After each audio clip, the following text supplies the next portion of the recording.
happy journey. Welcome, welcome, welcome to Walking the Path. I'm so grateful and thankful that you're here. I'm so grateful and thankful that I'm here, actually. That's another thing to be thankful for. I'm here. I'm here. We're here. We're here and we are one. We're here and we're one. It's a good thing. I'm so excited to share with you another amazing week at Rhythmia. Just another amazing week at Rhythmia.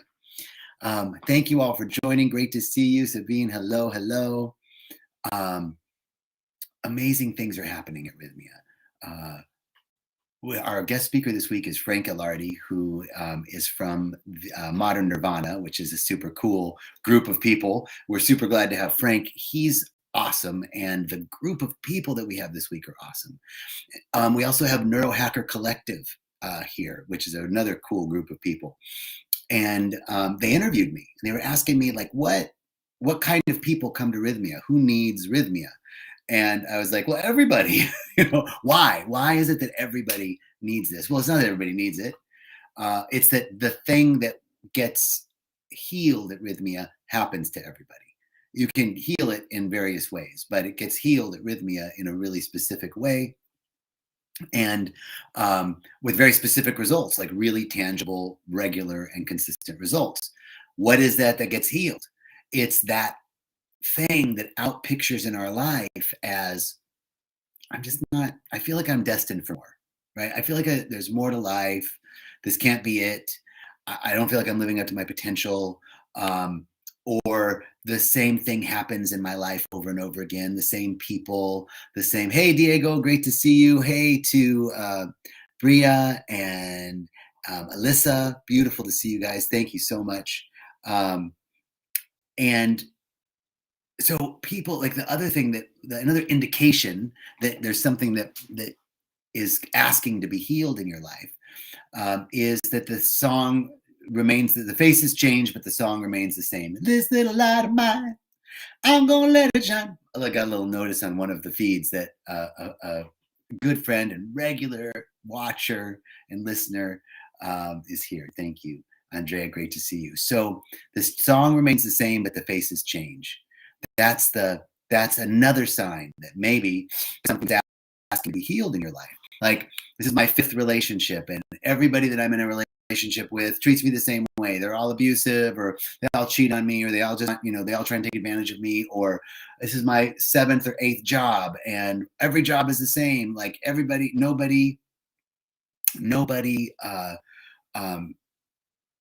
trust me. They don't give me credit. Everybody takes my work. My boss doesn't give me acknowledgement, whatever it is, but it's always the same thing. That's another sign that there's something in you that's asking to be healed. So really anybody, right? Things, something that we're resisting, something that you're in an protracted fight with, right? That's another sign that something in you is asking to be healed. And that's the thing that gets healed at Rhythmia.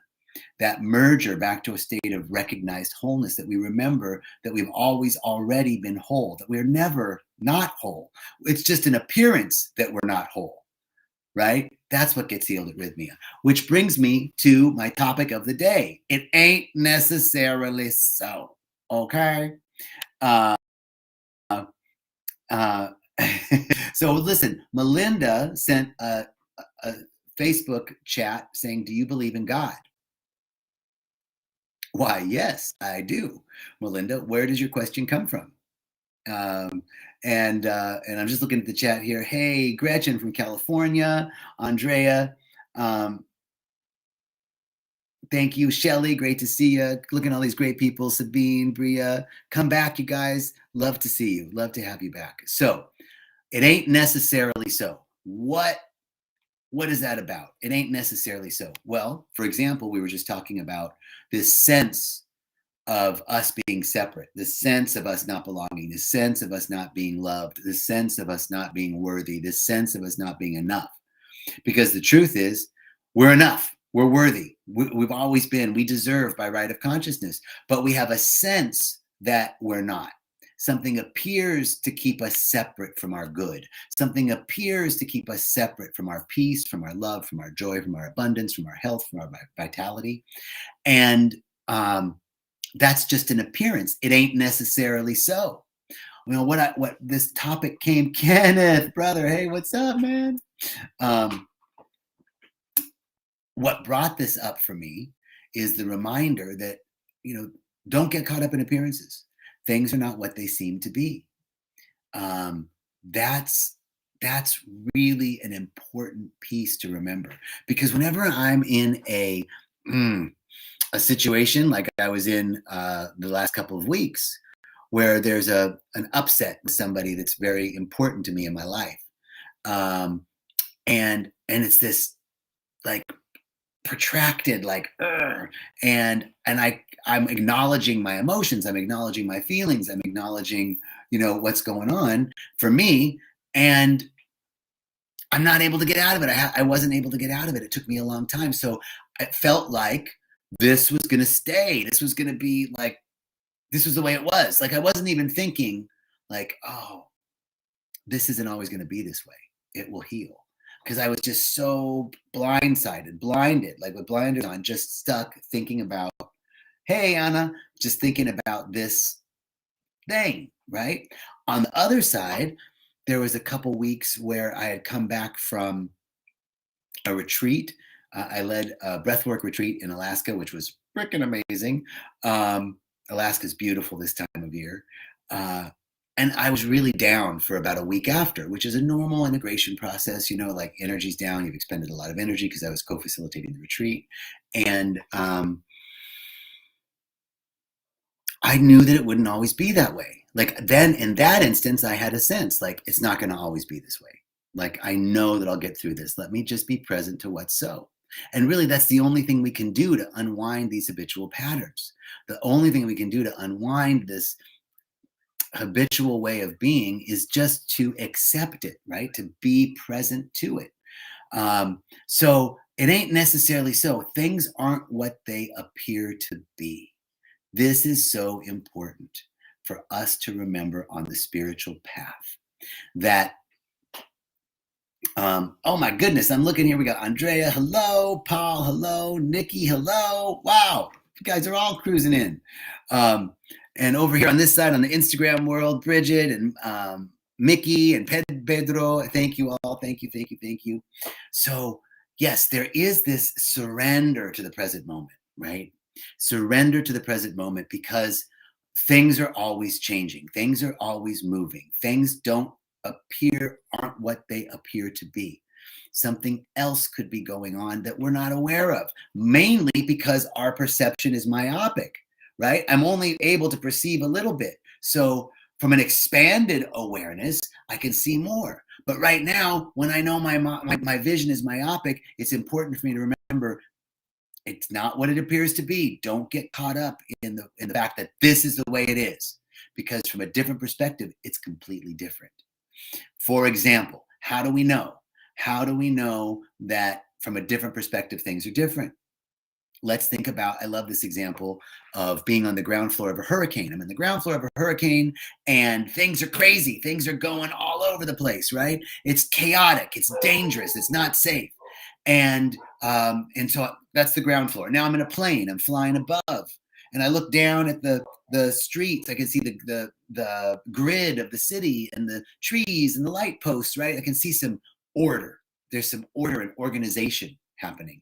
And now I'm in the space station, and I'm looking at the Earth, and I just see this beautiful marble spinning on this black velveteen, diamond-studded space, you know, and the Earth is green and blue and brown, and that white swirl of the hurricane that I saw on the ground floor, that white swirl, it's swirling and the Earth is turning, and it actually looks peaceful and harmonious, right? So chaos on the ground floor, unsafety, unsafe, chaos, etc. Order and harmony, or order and organization from the airplane, and peace and harmony from the space station. It's all happening at the same time. It's all happening now. So don't get caught up in the appearance of disorder, because there's peace and harmony seeking to emerge. Don't get caught up in the appearance that it's not safe, because balance and order and organization They're all seeking to emerge. They're all happening. And when I get my myopic perception, that is what doesn't allow me to see the other possibilities from a different vantage point. So when I know that I'm feeling like, this is the way it is, then I know, stop, drop and roll, stop, breathe, check in with myself. Yeah, I know when I'm contracted. You know when you're contracted. You know that feeling of like, everybody's fucked up but me, right? They're all wrong. It's their problem, not mine, right? And that might well be the case. Don't get it twisted. They might be fucked up. But there's nothing you can do about that. The only thing you can do is right here. So even if you're right that they're fucked up, even if you're right that the situation is unjust, the only thing you can do is handle it in here. So how do we do that? How do we handle it in here? Well, first of all, we get in touch with how we're feeling. That's the first thing. What's going on with me? How am I gotta see, I gotta check in here. This check-in process is key because it helps me to become present, right? I can't handle anything. I can't handle anything in the future, and I can't handle anything in the past. I can only handle what's going on now. So this surrender to the present moment. How do I surrender to the present moment? By knowing that, here's an example of how it ain't necessarily so. All things in nature, all systems, biological and physical, seek homeostasis. That's an equation, an undergraduate physics experiment, actually called the Kurimoto equation. And you might have seen it on YouTube with a thing called 32 metronomes, which is an example of an experiment showing that all systems, biological or physical, seek homeostasis, seek balance, seek harmony and order. So the example of the 32 metronomes is that you get 32 metronomes, they're all going at different times, they start at different times, and then eventually they all sync up. It's pretty remarkable. Well, that's how we are. So in the beginning, it looks chaotic, but order and balance and harmony are seeking to emerge. Every system, biological and physical, seeks homeostasis, seeks balance. So chaos then is always the precursor to order. Confusion is the precursor to clarity. Things are always shifting in the material world. Things are always seeking balance and always seeking order. And when to order, it can look chaotic. Things are not what they appear to be. It ain't necessarily so. Now, I don't know if any of you are old enough to remember an old George Gershwin. I think it's from the first African-American opera, or first opera written for African-American lead roles, was George Gershwin's Porgy and Bess. And there's a song, "It isn't necessarily so. It isn't necessarily so." I don't know the rest of the words, but I know that's a George Gershwin song. Anyway, it ain't necessarily so. Okay, so that's the first piece, right? Is to recognize, check in with myself. How am I feeling? How am I feeling? And know that whatever I'm feeling, if I'm feeling chaotic, if I'm feeling confused, if I'm feeling scared, if I'm feeling anxious, if I'm feeling sad, that whatever I'm feeling is going to change. It's the natural order of things. They wrote an equation. If there's a mathematical equation about it, it's got to be true, right? So, hey, thanks, Andrea. Andrea said I had a nice voice. I used to sing in some choirs, but I never got to solo because, I'm a really good harmonizer. I'm a really good blender. And I really love doing that. I love singing in harmony. Completely off topic. Let's get back on topic. So the first thing is to check in. How am I feeling? How am I? That is the first level of beginning to disentangle ourselves from being so tightly fused with what we're going through. Right? I can't stop to think that it's not always going to be this way if I don't take a moment and notice how I'm feeling. If I'm just fused with it, then I'm just in it. It's like I can't see that I'm looking through the lens of fear or doubt or worry or anxiety. So the first thing is to check in. As I check in with myself, then I can identify what I'm feeling. And the second part of this is to just observe it. to just observe it. We don't have to do anything with it. That's the thing. We don't have to try and fix it or try and change it. In fact, trying to fix it, trying to change it, I got to change my mood. I'm in a bad mood. I got to shift this mood, right? That's actually going to protract the whole experience, because what we resist persists. We're resisting what's so. We're resisting an emotion that's coming up, and that emotion is coming up for a reason. It's coming up to tell us something. It's coming up to tell us that the coping mechanisms that we're using aren't really working. Hello? Ding, ding, ding, ding, ding. The thing that you're using to get yourself out of the situation isn't working. So how do I get out of that? Observation. Observation without judgment. Freedom is observation without judgment. The truth emerges outside of opinion and judgment. So here's what we get to do. First, I get to observe. What my emotions are, and then I get to just allow them to be. Now, I'm not saying I'm angry, so I'm going to get even more angry. I'm not going to go build a condo in anger or pitch a tent in anxiety, right? I don't want to hang out over there. But I've just got to observe it. I've just got to see it. And somehow in the seeing of it, in the observing and the observation of it, it loses its charge. I love the story of the sirens from Greek mythology. Do you all remember the sirens from Greek mythology? The sirens were mermaids, right? That could call the sailors off course. They had this song that no man could resist, and the sailors would jump out of the boat and drown themselves trying to get to the sirens, or they would crash their boats on the shores. And the Greek myth said that if any man could resist the call of the sirens would lose their power. Well, Ulysses in the Odyssey, he figured out a way. He goes, I want to hear those bitches. I want to hear the sirens. So what did he do? He told his men, look, I want to hear these women. So you guys put wax in your ears so you can't hear them. And you guys tie me to the mast of the ship and don't let me go until we get to the other side. But I want to hear them, but don't untie me. Don't listen to what I say. If I say untie me, I got to get to the sirens. Don't do it, right? Just wait until we get to the other side. He got to the other side. Obviously, the sirens lost their power. How many of us have our personal sirens that call us off course? Our fear, our doubt, our lack, our limitation, our not enoughness, our sadness, our anxiety, our health issues, our whatever it is that calls us off course, that causes us to crash the momentum of our ship of consciousness on the rocky shores of fear and doubt and lack and limitation. All we have to do is observe the call of those sirens. There it is. There it is. And there it is. And as we've talked about before, we can